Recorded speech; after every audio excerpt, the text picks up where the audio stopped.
Cuando le pregunto dónde está viviendo, Luis Alberto me responde que al otro lado del mundo. Y sí, con respecto a su Colombia natal y a todo este continente, Filipinas está al otro lado del mundo.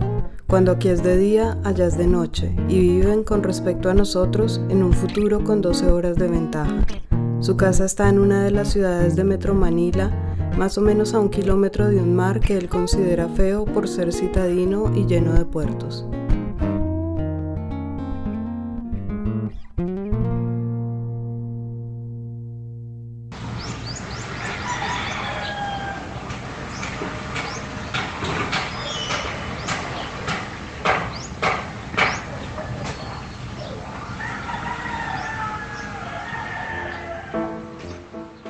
Desde su casa se puede escuchar el ruido de una construcción cercana, algunos pájaros esporádicos y sobre todo el cacareo de unos gallos que viven justo detrás de la casa, en unos lotes de tierra en los que no se ha construido y que sus vecinos decidieron aprovechar para poner a sus gallos. La temperatura más baja en el invierno es de 24 grados centígrados y en verano, dice él, hay una temperatura a nivel fiebre. No se puede salir y el ruido del ventilador o del aire acondicionado hace parte de sus vidas. Las ventanas de su casa están cubiertas de aluminio, de empaques de cereal o Tetra Pak que él empezó a recolectar para practicar la técnica de passive cooling o enfriamiento pasivo. Y otro tema muy importante es que como yo vivo apenas a 1 metro sobre el nivel del mar, acá no hay mucha presión de agua, entonces el agua toca recolectarla como en una cubeta y bañarse pues echándose agua con una cubeta más pequeñita y así pues toca como todos los días. El agua tiene baja presión y los platos se lavan escuchando a Celso Piña y su cumbia sobre el río.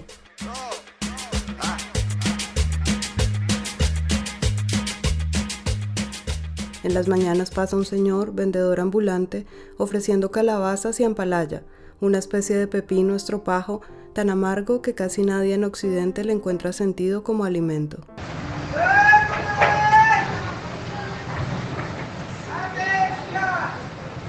¿Cómo llegó este hombre que hoy tiene 36 años al otro lado del mundo? Hoy contamos esa historia, la vida de Luis Alberto Mejía Clavijo. Un recorrido lleno de situaciones inesperadas y hasta inexplicables, con un protagonista tan multifacético como soñador. Si pudiéramos hacer una historia de vida mía, habría que hacerla desde el punto de vista de la traición, de cómo una persona se convierte en villano. Y bueno, voy a intentar explicar por qué eso.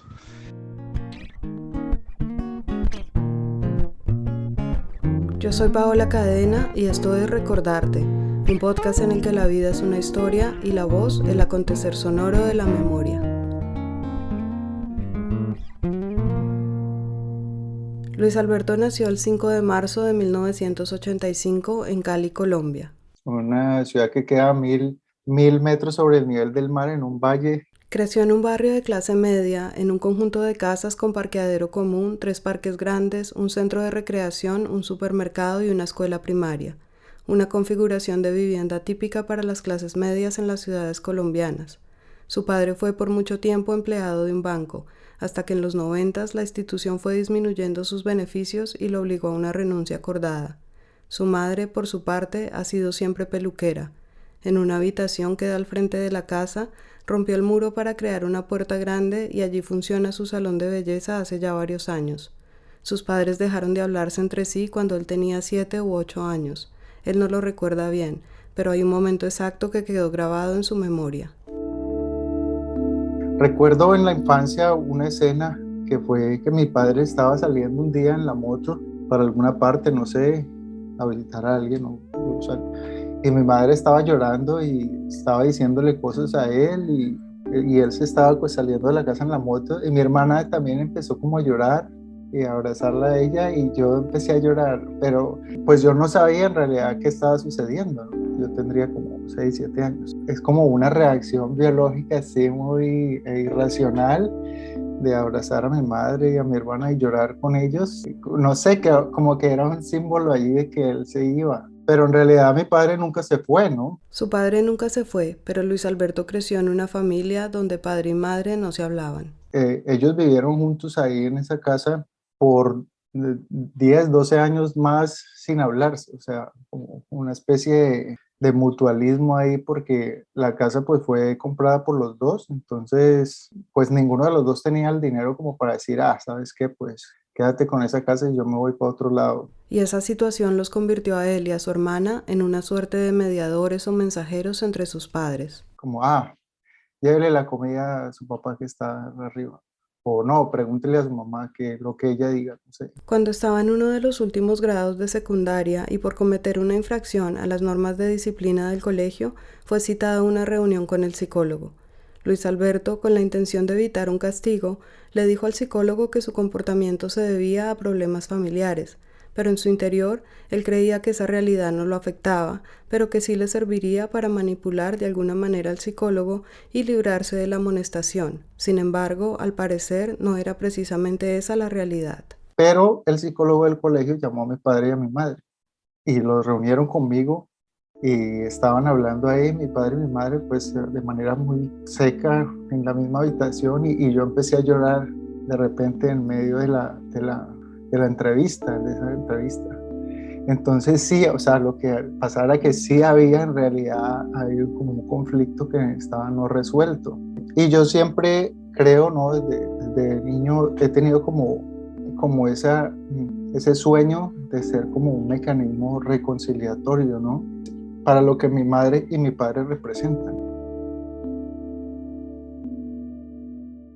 Fue tal vez esta etapa de infancia y adolescencia y lo que vivió al interior de su familia lo que lo llevó más adelante a escoger la carrera profesional que siguió. Yo tenía como 4 líneas que quería estudiar: política, filosofía, psicología y pedagogía. Con estos intereses en mente y después de considerar varias opciones, se enteró de la carrera de Psicología y Pedagogía que ofrecía la Universidad Pedagógica Nacional en la ciudad de Bogotá y decidió postularse. Una vez aceptado, habló con sus padres y ellos lo apoyaron. Se fue a vivir con una hermana de su madre y sus padres enviaban una cantidad mensual de dinero para su manutención. En Bogotá vivió un poco entre dos mundos, el de su tía que vivía en un barrio popular de clase media y el de una prima que vivía al norte en una de las áreas exclusivas de la ciudad. Entonces, Bogotá para mí era como esa representación de las grandes diferencias de clases sociales. Pero pues yo siempre he estado ahí como en esa clase media, trabajadora y de caja de compensación familiar, ¿no? Entonces, para mí siempre ha sido como muy importante como esa idea de construir como un puente, ¿no? Además, Luis Alberto siente que siempre contó con un privilegio que no todos tenían a su alrededor: estudiar tranquilo, sin preocupaciones económicas o laborales, y contar con el apoyo de sus padres fue para él muy afortunado, pero también algo problemático. Siempre corrí con esa suerte. No sé si es como una suerte y eso, porque, sabes, después en mi vida va a pasar que como que siempre le rehuía todos esos trabajos informales. Y en realidad esos trabajos informales van a ser lo más importante después, pero no sé, o sea, que creo como en mí una especie de un pensamiento muy arrogante, creo. Creo que necesité un poco más de dureza, de realidad, especialmente después de la adolescencia. No entendí hasta muy lejos en mi vida que todo eso hace parte de la formación de un carácter, ¿no? Una formación de disciplina. Su vida de universitario transcurrió típicamente y sin mayores contratiempos. Se apasionó aún más por la lectura, asistió a cuanto evento cultural encontró en la universidad y en la ciudad, hizo amigos, participó en un taller de poesía, en fin, vivió esa etapa soñada y soñadora plenamente hasta el día de su graduación. Después de un mes y medio de que me gradué y no encontraba trabajo, pues fui para Cali y ahí pues me vestí un día como con camiseta y fui a la normal a buscar una entrevista con la rectora y sí, prácticamente en una semana y media ya estaba trabajando allí de profesor de pedagogía en la normal. Entonces ahí trabajé 4 años de profe. Y así recuerda su experiencia inicial como profesor. Las primeras semanas me tocó con los niños de octavo, que son aproximadamente de 13, 14 años. y no, o sea, fue muy difícil para mí porque como demasiada indisciplina y como irracionalidad, o sea, no había como sentarse a hablar de algo. Pues para mí siempre lo que yo valoro más en la vida es como a uno sentarse con alguien a hablar de algo que le gusta, que no le gusta, que le disgusta, que tiene miedo, que lo excita, que no sé, o sea, como que genera alguna emoción, ¿no? Pero estar frente a los niños como tan niños, eh, sentí que tenía una brecha muy grande con ellos. Pero con el tiempo encontró su forma de ser profesor, que era en el fondo ser el mismo, aunque eso significara no siempre actuar bajo la normalidad de lo que se espera dentro de un salón de clases. Yo siempre he sido muy excéntrico y siempre he sido, no sé, como extrovertido y sobre todo, yo creo que tengo una especie de un autismo moderado, yo salgo con algunas locuras así en la clase, hablando de algún tema pues que me gustaba o que estaba pensando. Aunque le gustaba y aprendió a valorar su trabajo con los niños y jóvenes, él quería seguir estudiando y por eso se presentó a una maestría en Historia del Arte en la Universidad de Antioquia, en una ciudad cercana a Cali. También quería estudiar algo que fuera general, ya ves, no quería estudiar porque yo escribía, componía canciones, pero no quería estudiar ni música ni literatura o ilustración. No sé, pensaba que esas eran como habilidades muy específicas, como de un técnico. O sea, ¿sabes? Yo siempre me he envisionado a mí mismo, siempre me he visto a mí mismo como una especie de director, nunca como un especialista en un área. Inició la maestría mientras seguía trabajando en la normal, donde consiguió un permiso especial para no asistir a su trabajo los últimos 3 días de cada mes y viajar a la universidad a tomar las clases presenciales. Pero terminados estos estudios, sus aspiraciones educativas se seguían expandiendo. Llevaba 3 semestres ahora enseñando historia del arte en una universidad cuando empezó a voltear la mirada hacia el extranjero y las posibilidades de estudio que podían existir fuera de Colombia. Fue así como encontró un doctorado en la Universidad de Mainz, en Alemania, que le llamó la atención y en el que fue aceptado. Me gradué y ya empecé inmediatamente a aplicar. Apliqué a la Universidad de Toronto, apliqué a la Universidad de Hong Kong, apliqué a Mainz, creo que apliqué a otra, como a 5 o 6 universidades.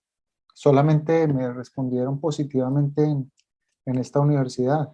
Entonces, pues yo dije, no, esta oportunidad que tenemos, si no la aprovecho, luego me voy a arrepentir toda la vida, ¿no? En este proyecto gastó todos sus ahorros. Con ellos pagó la visa, el pasaje y los primeros meses de renta, pero tuvo que pedirle ayuda económica a su padre para su manutención durante esa primera temporada.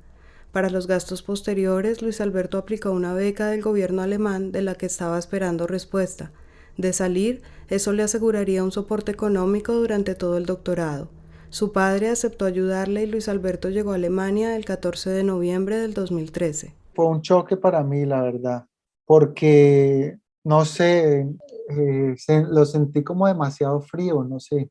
No, no solo pues la temperatura, pues era como un otoño ya y eso, sino las personas. No sé si en Colombia pues tenemos esa tendencia de hablar y la persona a la tienda, ¿qué quiere mi amor? O sea, es como todo muy cálido, o sea, y yo pues siempre yo siempre he sido una persona muy extrovertida y con mucho ruido, y entonces cuando llego a una tienda, entonces yo siempre estoy diciendo mil cosas para hacer reír a la gente, o al menos como que noten, que cambie el día. Y en Alemania no, sabes, no tienes ese feedback, no tienes esa retroalimentación de las otras personas. Un día, no mucho después de haber llegado a Alemania, Luis Alberto estaba de vuelta después de clases. Vivía en la residencia de estudiantes más barata de la ciudad y en la entrada del edificio se encontró con una muchacha de Croacia, una joven estudiante que estaba esperando que alguien le abriera la puerta porque se le habían perdido las llaves. Y yo llegué, pues ese día llegaba yo me había puesto un traje de saco y corbata para ir a una clase de la universidad y yo estaba en una locura, pero impresionante. Yo estaba en una locura impresionante, yo no sé, hablando unas incoherencias en esa clase, metiendo la pata ahí. Ese día me acuerdo que había hablado, había hecho mi intervención con los ojos cerrados y había hecho como una contrarreferencia a tres compañeros que habían dado su opinión previamente y no sé cómo, mira, estaba hablando con los ojos cerrados y la voz me sonaba como toda rara, toda diferente y no sé, o sea, estaba como, estaba como en una locura ahí. Yo sí creo que estaba en una locura. Y ahí me conocí con ella, sí, y nos quedamos 3 días, 3 noches, 4 noches seguidas hablando que no dormíamos. Luis Alberto dice que estaba pasando por una especie de locura cuando llegó a su edificio y se encontró con esta chica. Y en este caso, locura no es simplemente una forma de decir. Él en realidad estaba pasando por un episodio mental que para este momento todavía no entendía muy bien y del cual no era completamente consciente, pero que se empezaba a intensificar. Él tenía una teoría personal sobre el origen del mundo, una teoría que consideraba algo así como un descubrimiento, una revelación para la que había sido escogido. Esa teoría se fue tejiendo en su pensamiento después de un proceso obsesivo de muchas lecturas y cavilaciones, pero para entender el origen de esta obsesión es necesario irse atrás en el tiempo. En realidad es porque es por un tema que tengo incompleto en mi vida, que voy a empezar ahora a sacar público. Es un tema el tema de las cosmologías de las comunidades indígenas de Latinoamérica, porque para mí era como, ha sido un tema muy importante porque una vez hice una toma de yagé, de ayahuasca en el Cauca, en el sur de Colombia, pues yo tenía siempre esa inquietud, ¿no? De, de hacer una práctica de estas, pero pues siempre tenía como mucho miedo de que lo va a hacer en una parte pues me van a violar y me van a robar todo y voy a aparecer sin órganos o no sé, o sea, siempre tenía todos esos miedos. Aunque tenía muchos miedos, finalmente encontró la circunstancia adecuada y sobre todo la persona con quien le daba confianza ir a la toma de yagé. Pero días después de la ceremonia le pasó algo muy particular en un sueño. Vio a la persona que había dirigido la toma dándole un mensaje que él interpretó como un gran reto para el resto de su vida.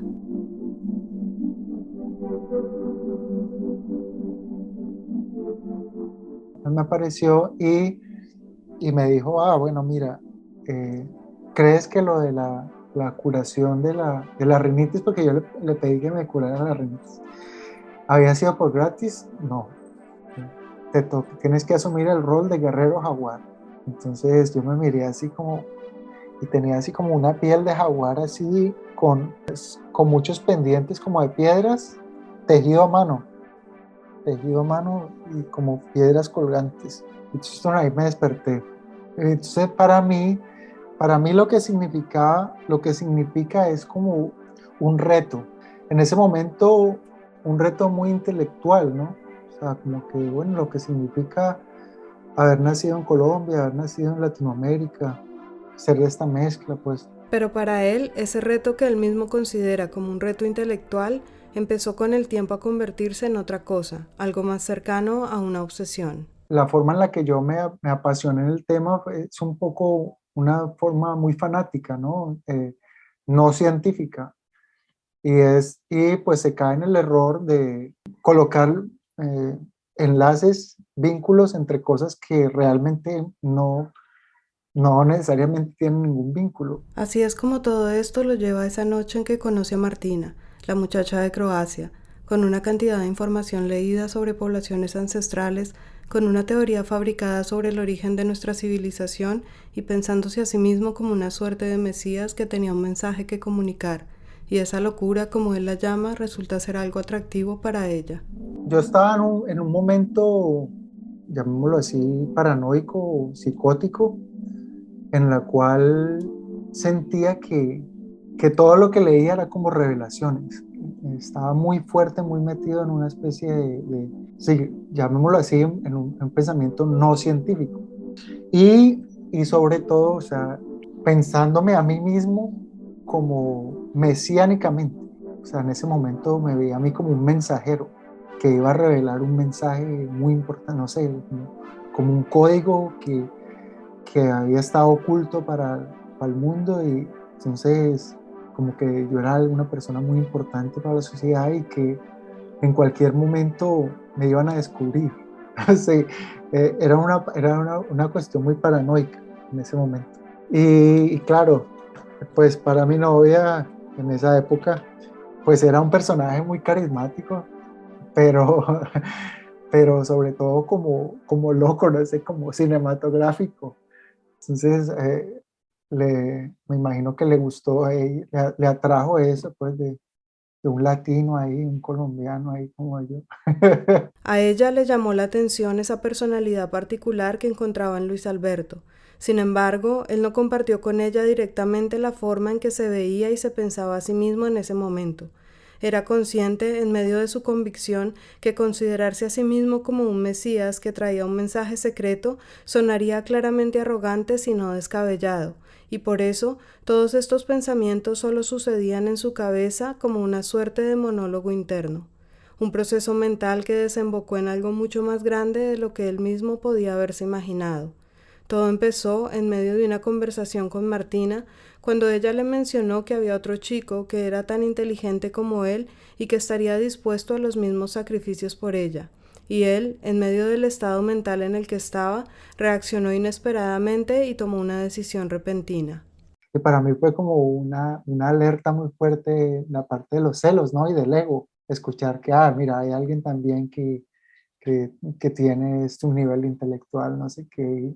Entonces yo salí como huyendo de la ciudad, como en una especie de shock. Él tenía una amiga colombiana en la ciudad de Whisper que estaba relativamente cerca, a unas 4 o 5 horas en tren, así que decidió irse para allá sin avisarle antes a ella que iba a visitarla. Simplemente lo pensó y emprendió el viaje.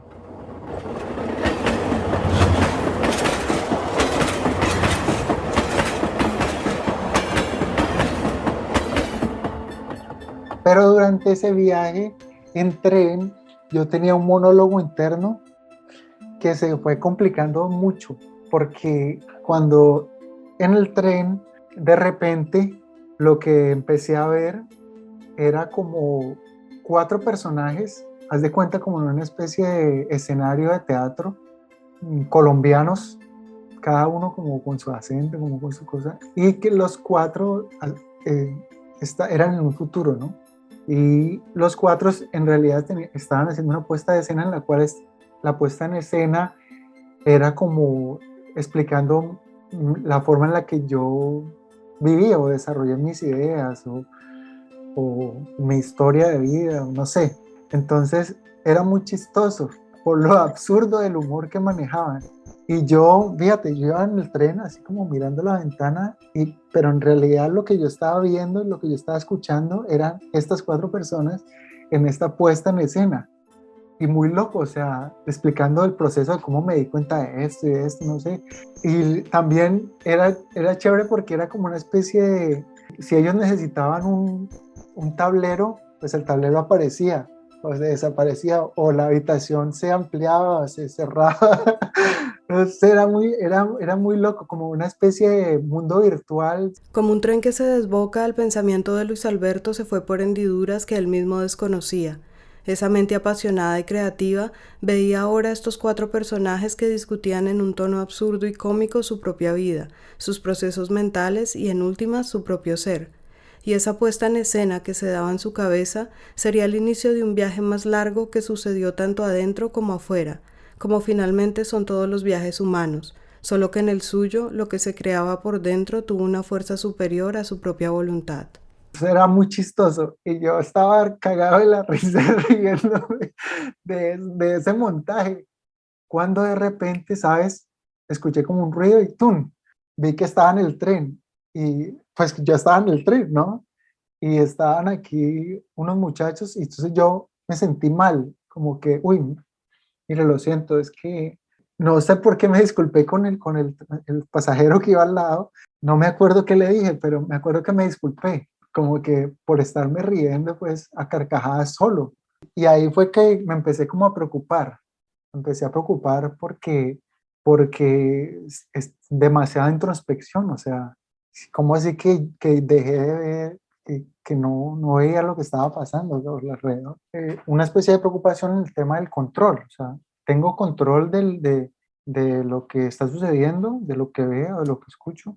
Cuando llegó a la ciudad de Wisborne buscó un café internet para comunicarse con su amiga y avisarle que estaba allí para visitarla, pero no encontró ninguno. Caminó por varias cuadras y mientras caminaba ese diálogo interno se agudizó. Los cuatro personajes ya no estaban allí, pero sí había una voz que persistía en su cabeza. Mientras caminaba encontró un grupo de personas siguiendo un guía turístico que les mostraba una iglesia, y él se unió al grupo por unos 20 minutos sin entender claramente nada de lo que estaba sucediendo.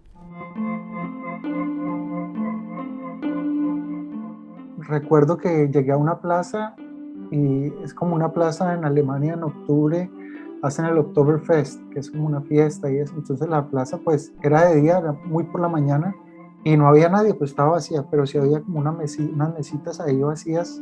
Entonces yo me quedé ahí parado como en una mesita y empecé como, tenía unos de estos palitos chinos de comer, empecé a como a como la percusión con los palitos y de repente como a llorar, a llorar. Mientras lloraba y hacía percusión con los palitos chinos sobre la mesa, muchas cosas venían a su mente, y una de ellas, la más fuerte, fue el pensar que al haberse ido así, repentinamente, de la ciudad donde vivía, había dejado sola a su novia Martina y que algo le podía pasar a ella, y que él no estaría ahí para protegerla. Era una sensación profunda, se sentía a sí mismo como la encarnación del amor, como la figura mítica del amor que no podía ser vencido y por el que tenía que luchar. Que no podía ser vencido, ¿no? ¿Cómo iba a ser vencido el amor? No puede ser. Es como había la percusión y de repente se me cayó uno de los palitos.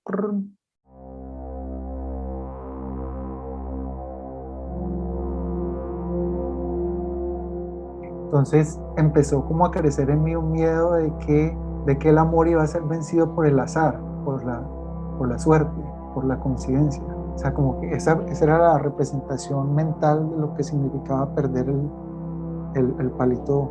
Entonces que como que volví a tocar como cada vez como con más frustración con más miedo de que no se pueda caer el palito nuevamente y que el amor fuera a salir victorioso.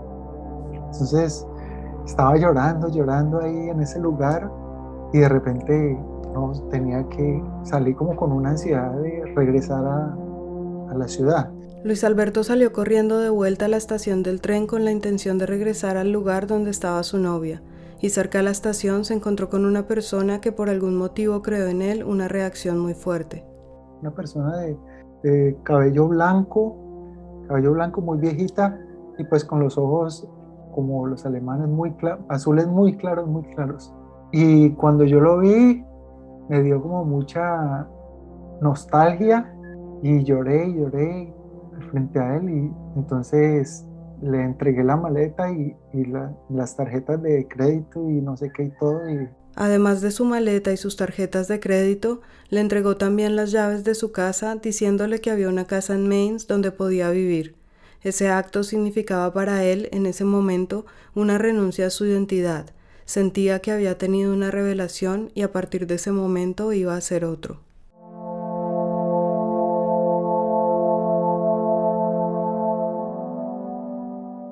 cuando yo hice eso, de repente sentí como, ¿sabes? Como una bola así como una bola como una pelota de letras, como una especie de bola de béisbol, pero de luz, como un bombillo así que estaba encima de la cabeza así y como que me atravesó así hasta muy, muy caliente, hasta la parte de abajo, como el plexo solar, y me tumbó, como me tumbó al suelo. Y yo sentaba ahí llorando y yo de repente como que me salí de esa introspección y vi las personas que estaban al lado, que de repente estaban como preocupadas por mí, ¿no? Las personas que estaban allí mirándolo con cara de preocupación eran transeúntes. Él salió de su trance por un instante y les dijo que lo importante era que entendieran el mensaje de todo esto, que un joven estudiante de doctorado, con los privilegios que él tenía, estaba renunciando a su identidad para dársela a un habitante de calle. Los miró, les habló y salió corriendo hacia la estación del tren. Cuando llegué a la estación no había tren. Yo pensaba como en abordar el tren, no había tren. Entonces llegué ahí y lo que hice fue que salí corriendo por la vía del tren como hacia la dirección hacia Mainz. Pero, claro, estaba corriendo y como en una especie muy eufórica. Cuando ya llevaba como 200 metros, veo que se aproxima el tren por la otra vía del tren, ¿no? La que está aquí contigua.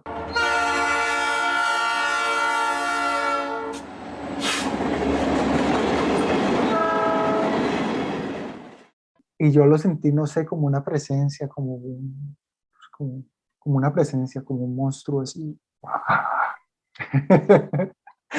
y, y yo grité, como que no me voy a dejar vencer, ¿no? El tren pasó justo al lado de Luis Alberto en dirección contraria, y por un momento cayó en cuenta de dónde estaba y de que si seguía caminando por ahí, el tren que venía en la misma dirección que él podía pasar y matarlo, y ahí decidió salirse a un lado del carril.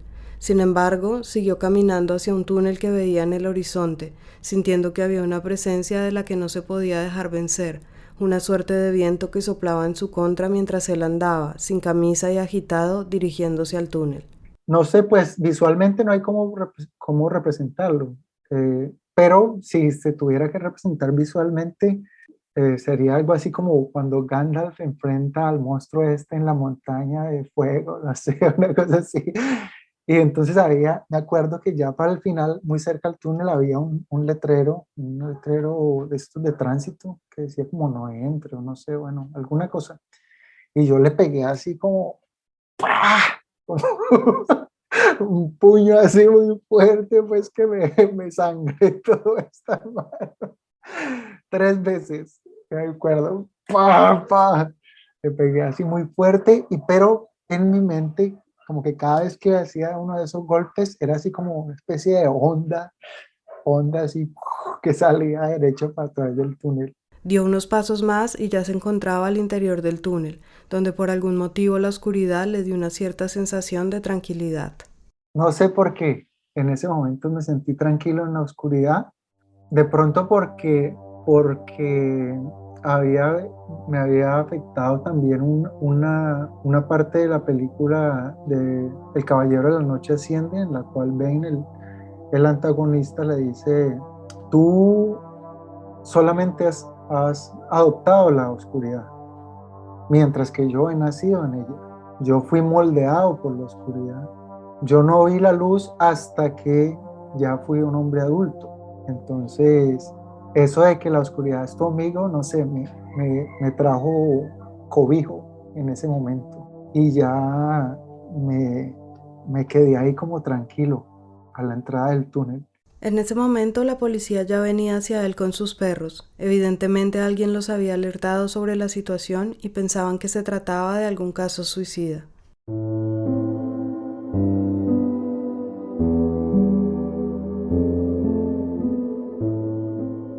Yo lo que hice cuando vi los perros fue que me agaché así como los musulmanes rezan, con la frente hacia la tierra y con las manos hacia el frente. Y el perrito pues llegó así como a lamerme la herida, no sé.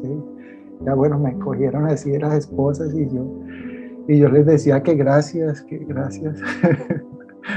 Estaba muy agradecido porque, ¿sabes? En ese momento que me colocaron las esposas y pues, me pedían la movilidad, sentía que me habían liberado, o sea, como el contraste, me habían liberado de la responsabilidad de manejar el cuerpo. La mente humana, en todo su misterio, es a veces más de lo que nuestro propio cuerpo puede soportar. Incluso uno podría decir que ese ser físico que somos se convierte en ocasiones en esclavo de esa máquina que piensa y que puede llevarnos a lugares muy oscuros e inexplicables. Con las esposas puestas en sus muñecas, Luis Alberto se sintió de alguna manera seguro frente a sí mismo. Lo trasladaron a una unidad de atención policial y todo ese recorrido fue bastante confuso para él. No está muy claro en su memoria. Recuerda haber tenido una conversación muy breve con un psicólogo, recuerda estar sentado en una oficina con 2 personas y haber pedido agua, recuerda estar ahí hasta que finalmente lo llevaron a un hospital psiquiátrico y en ese momento se sintió muy preocupado. Yo pensaba como que me iban a dar algo, píldora o alguna cosa que en realidad se me volviera loco, o sea, entonces yo estaba muy asustado. muy asustado. El hecho de que cada vez que le preguntaba algo al enfermero, parecía no entender, no ayudaba mucho con el miedo que estaba sintiendo. Estaba ahí rodeado de personal médico y otros pacientes mirándolo y él no sabía cómo actuar. Nunca había estado en una situación así. Ahí pasó una noche, pero en la tarde de ese día llegaron la directora de la clínica, el médico de turno y el enfermero. Los tres se sentaron a su alrededor y para él, en medio de su pensamiento confuso, esa forma de sentarse representaba al sistema nervioso. Uno era la corteza cerebral, el otro el cerebro límbico y el tercero el cerebro reptiliano. Luis Alberto preguntó quién era el director y se dirigió a ella diciéndole: Estoy preocupado porque pues cuando llegué aquí encontré que el enfermero pues con una cara así como de susto, no me transmite tranquilidad y eso, no responde a mis preguntas. Entonces le dijeron que se tapara los ojos. Entonces el enfermero estuvo el resto de la entrevista con los ojos tapados. Que me pareció chistoso. Entonces ya hablaba yo con la directora y con la psicóloga, ¿no? Entonces yo le dije, no, mira, yo soy un estudiante de doctorado que estudia en la Universidad de Mainz y pues lo que pasó es un performance. Yo intentaba como pormenorizarlo, ¿no? O sea, como que todo estuvo siempre bajo el control de la racionalidad, pero en realidad no era así. ¿Sabes? Un poco como lo que pasó con la escena de los padres que dije, no, es que yo tengo un problema en la casa, no sé qué, que intenté decirlo así, pero en realidad como que hay un problema de fondo ahí. Entonces yo sentí que sucedió lo mismo, ¿sabes? Luis Alberto les pidió que lo dejaran comunicarse con su amiga, aquella que vivía en Wisborne y a la que inicialmente iba a visitar. Entonces le permitieron usar Facebook y le escribió un mensaje contándole la situación y pidiéndole que llamara al hospital para aclararles que él no era ningún loco, que les dijera que era un estudiante de doctorado realizando un performance artístico y así lo hizo ella. Finalmente la doctora le dijo que lo dejaría en el hospital por esa noche y que al día siguiente su amiga podría ir a recogerlo. Casi que termina ahí la historia, pero no termina ahí.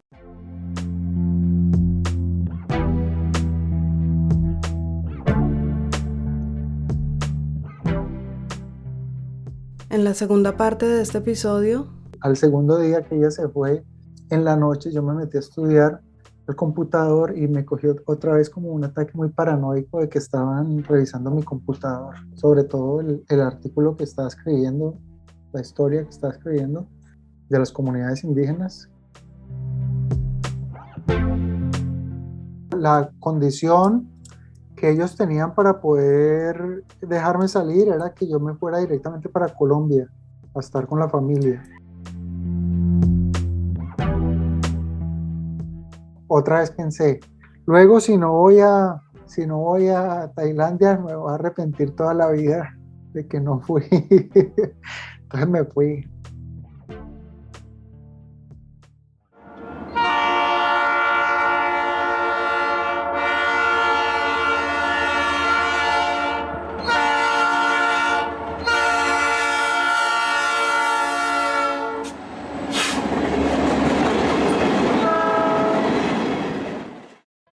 Gracias por escuchar otro episodio de Recordarte, un espacio donde celebramos la osadía de vivir y el necesario valor de contarlo. En 15 días continuaremos con la historia de Luis Alberto Mejía. Si te gustó este episodio, dale clic al botón de seguir en Spotify, Apple Podcasts o en cualquier aplicación donde escuches tus podcasts. También puedes encontrar toda nuestra información en www.recordartepodcast.org. No olvides compartir este o cualquiera de nuestros episodios con tus amigos o familiares. Esta es la forma en que más nos ayudas a crecer en audiencia. Este episodio fue producido por Paola Cadena, editado por Nidia Herrera y la música es de Mike Forrestal. Gracias por escucharnos.